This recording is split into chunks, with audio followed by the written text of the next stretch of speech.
Hello students, good morning. See, in previous video we have seen female reproductive system. How the female reproductive system works, what are the functions of female reproductive system, what are the functions of the organ present in the female reproductive system, we have already seen. See, we have studied the point sexual reproduction. Sexual reproduction sexual reproduction have two types. First one is the sexual reproduction in plants, we have already seen, and second one is the sexual reproduction in human being.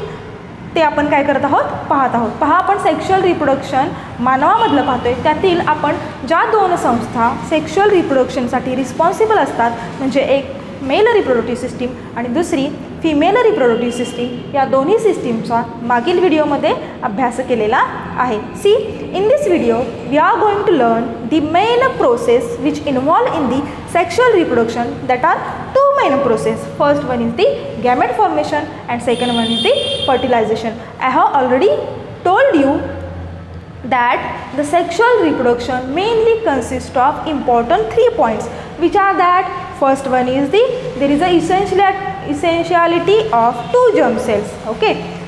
Second one is it involves 2 important process. First one is the gamete formation, second one is the fertilization, and third one is the sexual reproduction is always happen or is always occur with the help of meiosis. पहा, मी तुम्हाला इथं 3 point सांगितले. लैंगिक प्रजनन होताना जे मी तुम्हाला सतत सांगितलेले आहेत आणि हे विसरायचे नाहीत. लैंगिक प्रजनन होताना 3 गोष्टी महत्त्वाच्या असतात. तिथं 2 जनक पेशी लागतात आपल्याला. दुसरं, हे जे लैंगिक प्रजनन आहे हे 2 प्रक्रियांद्वारे होते. कोणत्या 2 प्रक्रिया? एक युग्मक निर्मिती आणि दुसरं फलन, यालाच गॅमेट फॉर्मेशन आणि फर्टिलायझेशन असं म्हणतात. आणि तिसरी लैंगिक प्रजनन हे नेहमी अर्धगुणसूत्री विभाजनानं होतं. पहा, in this video we are going to learn और we are studied about the information of 2 important process which happens after the formation of sperms and ovum, that is nothing but the gamete formation and fertilization. Sperm कुठं तयार होतात? Male reproductive सिस्टीममध्ये. Ohm कुठं तयार होतो? Female reproductive सिस्टीममध्ये. आता ह्या दोघं काय होणार आहेत? एकत्र येण्याचं काम जेव्हा होतं तेव्हा 2 प्रक्रिया होतात बाळांनो. तर त्या म्हणजे एक युग्मक निर्मिती आणि दुसरं फलन, आणि त्याच आपण पाहणार आहोत. First we will going to learn about the gamete formation. See, both gametes, that is sperm and ovum, are formed by meiosis. What is the point number first? काय म्हटलेलं आहे? The both gamete. कोणते both gamete? Sperms आणि ovum. Sperms कुणाकडून येतात? It is coming from male gamete. Ovum coming from female gamete. तो कुणाकडून येतो? फिमेल गॅमेटकडून येतो. And these both are form or occur with the help of meiosis. Both gametes, that is sperm and ovum, are form with the help of meiosis. म्हणजेच शुक्रपेशी आणि अंडपेशी. शुक्रपेशी म्हणजे sperms, ohm म्हणजे अंडपेशी. शुक्रपेशीलाच शुक्राणू म्हटलं जातं, ओहमलाच अंडपेशी म्हटलं जातं. या दोन्ही कशानं तयार होतात? Form by meiosis. या अर्धगुणसूत्री विभाजनाने तयार होतात. पॉईंट नंबर फर्स्ट क्लिअर झाला.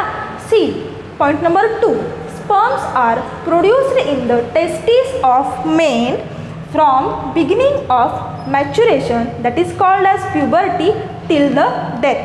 काय म्हटलेलं आहे पहा इथं? sperms are produced in the testes of men. Sperms कुठं तयार होतात? आपण पाहिलेलं आहे. मेनची जी रिप्रोडक्टिव्ह सिस्टीम आहे त्यातला सगळ्यात इम्पॉर्टंट पार्ट कोण आहे? टेस्टीज आहे. त्या टेस्टीजचं काम काय असतं? There are mainly 2 functions of testes. First one is the production of sperm and second one is the production of male hormone, that is nothing but the testosterone. See, these sperms are produced in the testes of men. कधीपासून तयार केल्या जातात? तर from the beginning of maturation till the death. म्हणजे पुरुषांमध्ये, या वाक्याचा अर्थ काय सांगते बाळांनो? पुरुषांमध्ये यौनावस्थेपासूनच काय तयार व्हायला सुरुवात होतं? त्यांच्यामध्ये स्पर्म तयार व्हायला सुरुवात होते. म्हणजे जसे ते यौनावस्थेत येतात तेव्हापासून अगदी कुठंपर्यंत? मरेपर्यंत. जोपर्यंत ते जिवंत आहेत तोपर्यंत त्यांच्यामध्ये शुक्राणूंची निर्मिती होत राहते. Clear? See, in case of woman at the time of birth 2 to 4 million immature oocytes in the ovaries of female fetus. See काय सांगितलेलं आहे बघा. आता हा पॉईंट बरोबर याला हा पॉईंट याला अपोज करतो. या पॉईंटमध्ये आपण काय बघितलं की पुरुषांमध्ये यौवनावस्थेपासूनच काय व्हायला सुरुवात होते तर स्पर्म तयार व्हायला सुरुवात होतात आणि ते कुठंपर्यंत तयार होतच राहतात तर ते मरेपर्यंत तयार होत राहतात. But in case of woman at the time of birth म्हणजे भ्रूणाच्या जन्माच्या वेळेस तिथं काय असतं 2 to 4 मिलियन इमॅच्युअर ओव्ह्योसाइट्स. इमॅच्युअर म्हणजे ज्या मॅच्युअर झालेल्या नाहीत म्हणजे ज्या अपक्व अंडपेशी आहेत त्या स्त्रीच्या अंडाशयात तयार केल्या जातात. त्यांच्यापासून कुठं तयार केल्या जातात स्त्रीच्या अंडाशयात. See an oocyte mature and released from ovary every month from the beginning of maturity up to the age of menopause. काय सांगितलेलं आहे पहा. यौवनावस्थेपासून from the beginning of maturity म्हणजे यौवनावस्था to the age of menopause. आता menopause म्हणजे काय सांगते तुम्हाला. काय केलं जातं तर and oocytes mature and released from the ovary every month. पहा from the beginning of maturity स्त्रियांमध्ये काय होतं एकदा का यौवनावस्था आली की यौवनावस्था येते म्हणजेच नेमकं काय होतं तर तिथं आवर्तचक्र यायला सुरुवात होते. म्हणजेच त्याला म्हटलं जातं it is also called as menstrual cycle. When menstrual cycle occur from the beginning of maturity up to the कुठंपर्यंत मेनोपॉज म्हणजे ती मेन्शुअल सायकल जेव्हा थांबते त्याला म्हटलं जातं मेनोपॉज. याच्या सगळ्यामध्ये काय होतं तर प्रत्येक महिन्याला एक मॅच्युअर झालेली अंडपेशी म्हणजेच काय त्याला म्हटलं जातं मॅच्युअर ओव्ह्योसाइट प्रत्येक महिन्याला ती काय केली जाते ओव्हरीमधून रिलीज केली जाते. कोणाच्या स्त्रियांच्या. See menopause is the stoppage of functioning of female reproductive system. See what is the menopause. Menopause म्हणजे काय आहे इट इज स्टॉपेज कोणाचं तर functioning of female reproductive system म्हणजे फिमेल रिप्रोडक्टिव्ह सिस्टीमचं काम सगळं कोणावरती चालतं मेन्शुअर सायकल. मेन्शुअर सायकल जोपर्यंत आहे ती आल्यापासून ती जाईपर्यंत एखादी फिमेल काय करू शकते नवीन बाळाला जन्म देऊ शकते. आणि मेनोपॉज काय हो तर ती मेन्शुअर सायकल येण्याची थांबते त्याला म्हटलं जातं आणि स्टॉपेज म्हटलं जातं त्याला. आणि त्या मेन्शुअर सायकलवरती सगळं फंक्शन कोणाचं चालू असतं फिमेल रिप्रोडक्टिव्ह सिस्टीमचं. See at the age of about 45 to 50 years the secretion of hormones controlling the function of female reproductive system either stop or become irregular. This cause menopause. See point number 5 मध्ये काय पाहिलं आपण menopause. Menopause म्हणजे काय it is a stoppage. कुणाचं stoppage आहे तर female reproductive सिस्टीमचं जे काही फंक्शन चालू असतं हे कुणामुळं चालू असतं मेनोपॉजमुळं चालू असतं. आणि या पॉईंटमध्ये काय सांगितलेलं आहे हा मेनोपॉज येतो का कशामुळे येतो तर काय येतो जेव्हा at the age of 45 to 50 years the secretion of hormone controlling the function of female reproductive system ज्या हार्मोननी फिमेल रिप्रोडक्टिव्ह सिस्टीमचं फंक्शन बाळांनो कंट्रोल केलं जातं ते काय होतं at the age of 45 to 50 ते काय होतं थांबतं आणि हेच कारणीभूत असतं मेनोपॉजला. It is called as this is the cause of menopause. See what we can see in the gamete formation. सगळ्यात पहिल्यांदा आपण काय पाहिलं तर बोथ गॅमेट स्पर्म्स आणि ओव्हम कशा पद्धतीनं फॉर्म होतात तर मिओसिसनं फॉर्म होतात. दुसरा पॉईंट काय सांगतो आपल्याला sperms are produce in the testis of men from the beginning of maturation till the death. म्हणजे पुरुषांच्या वृषणामध्ये टेस्टिसला काय म्हटलं जातं वृषण म्हटलं जातं. ते पुरुषांच्या वृषणामध्ये शुक्राणू तयार कधीपासून होतात त्यांच्या यौवनावस्थेपासून ते मरेपर्यंत तयार होतात. सी पॉईंट नंबर 3 काय सांगते आपल्याला पण हे स्त्रियांमध्ये कधी होतं ज्या वेळेस भ्रूण जन्माला येतो in the case of woman at the time of birth 2 to 4 millions immature oocytes in the ovaries of female fetus. ज्यावेळी बाळ जन्माला येतं, भ्रूणाच्या जन्माच्या वेळी इमॅच्युअर ओव्हिओसाइट्स असतात. किती असतात? 2 to 4 million. And oocytes mature and released from the ovary every month from the beginning of maturity up to the age of menopause. This is called as menstrual cycle which occur only in a woman. पहा काय म्हटलेलं आहे, जेव्हा स्त्री यौवनावस्थेत येते तेव्हापासून मेनोपॉजपर्यंत म्हणजे ती मेन्स्ट्रुअल सायकल जेव्हा थांबते तिथं या सगळ्यामध्ये काय होतं तर या सगळ्यामध्ये प्रत्येक महिन्याला परिपक्व झालेली एक अंडपेशी म्हणजेच कोण मॅच्युअर झालेलं ओव्हिओसाइट ते काय केलं जातं ओव्हरीमध्ये रिलीज केलं जातं. नंतर what is the menopause. Menopause म्हणजे काय सांगितलेलं आहे, it is the stoppage of functioning of female reproductive system. See menopause काय आहे, इट इज द स्टॉपेज. कुणाचं स्टॉपेज आहे म्हणजे मेन्स्ट्रुअल सायकल थांबली की फिमेल रिप्रोडक्टिव्ह सिस्टीमचं काम सगळं थांबतं बाळांनो. सगळं डिपेंड कुणावरती असतं ते मेन्स्ट्रुअल सायकलवरती. आणि इन द पॉईंट नंबर 6 काय सांगितलेलं आहे, why the menopause occur. See, this is the gamete formation. When once the gamete is formed, the gamete are become ते काय होतात, गॅमेट कशासाठी तयार होतात तर फर्टिलायझेशनसाठी. See we will see what is fertilisation.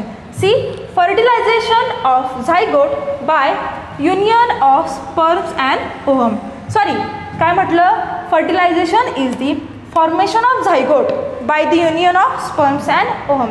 Fertilisation कुणाला म्हणायचं, दी फॉर्मेशन ऑफ झायगोट. काय तयार होतं इथं, झायगोट तयार होतो कोणाच्या युनियनमधून, स्पर्म्स आणि ओव्हम हे जेव्हा एकत्र येतात तेव्हा काय होतं झायगोट तयार होतं, याला म्हटलं जातं फर्टिलायझेशन. See fertilization is internal in human म्हणजे प्रत्येकाच्या शरीरानुसार शरीरांतर्गत ते होत असतं. Semen is ejaculated in the vagina during copulation. Point number 3 काय सांगतोय बघा, फर्टिलायझेशन आपण बघतोय. फर्टिलायझेशनमध्ये पॉईंट नंबर 3 काय सांगतोय, semen is ejaculated in the vagina during कॉप्युलेशन.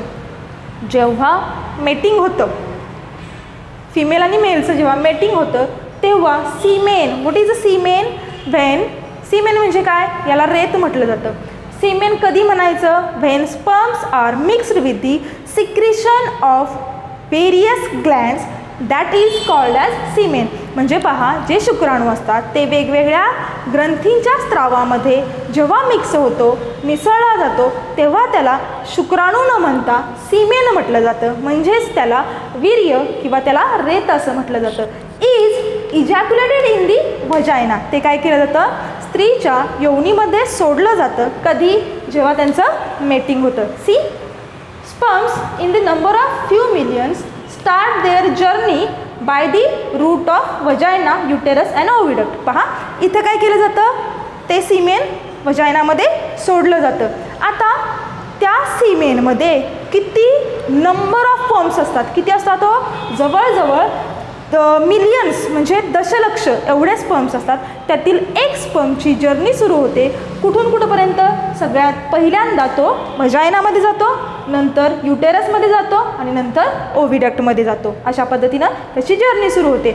One of those few million sperms fertilized the only one ovum present in the oviduct. पहा आता हे फ्यू मिलियन जे स्पर्म्स आहेत त्यातला एकच स्पर्म्स म्हणजे एकच शुक्राणू एकच अंडपेशी काय करतो, फर्टिलाइज करतो, त्याचं काय करतो, फलन करतो.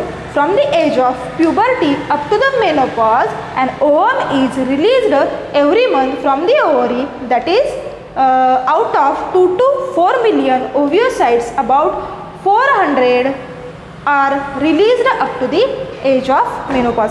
इथं काय सांगितलेलं आहे पहा, हे काय सांगितलेलं आहे, from the age of puberty. Puberty म्हणजेच यौनावस्था, अप टू द मेनोपॉज म्हणजेच काय, रजोनिवृत्ती. म्हणजे मेन्स्ट्रुअल सायकल आल्यापासून मेन्स्ट्रुअल सायकल जाण्यापर्यंतचा जो काळ असतो त्याला काय म्हटलं जातं, ती फक्त फिमेलमध्ये आढळते, त्याला म्हटलं जातं प्युबर्टी टू मेनोपॉज. सी काय होतं, ovum is released every month, म्हणजेच काय सांगितलेलं आहे थोडक्यात इथं मेन्स्ट्रुअल सायकलचं सांगितलं आहे. प्रत्येक महिन्याला एक अंडपेशी काय केली जाते, ओव्हरीमधून ती बाहेर टाकली जाते आणि शेवटी काय होतं, रिमेनिंग ओव्हिसाइट्स अंडरगोज डिजनरेशन. खूप अंडपेशी तिथे तयार केल्या जातात आणि त्यातल्या फक्त 400 ज्या आहेत त्या कुठंपर्यंत, जोपर्यंत मेनोपॉज येत नाही तोपर्यंत फक्त 400 तिथं वापरल्या जातात आणि बाकीच्या ज्या राहिलेल्या सगळ्या आहेत त्या काय होतात, तर त्या रिमेनिंग ओव्हिसाइट्स अंडरगो डिजनरेशन, म्हणजे त्या ज्या अंडपेशी आहेत त्या काय होतात, ऱ्हास पावतात. In this way we are studied in this video the two processes. First one is the gamete formation, another one is the fertilization. Quickly I wanna again tell you.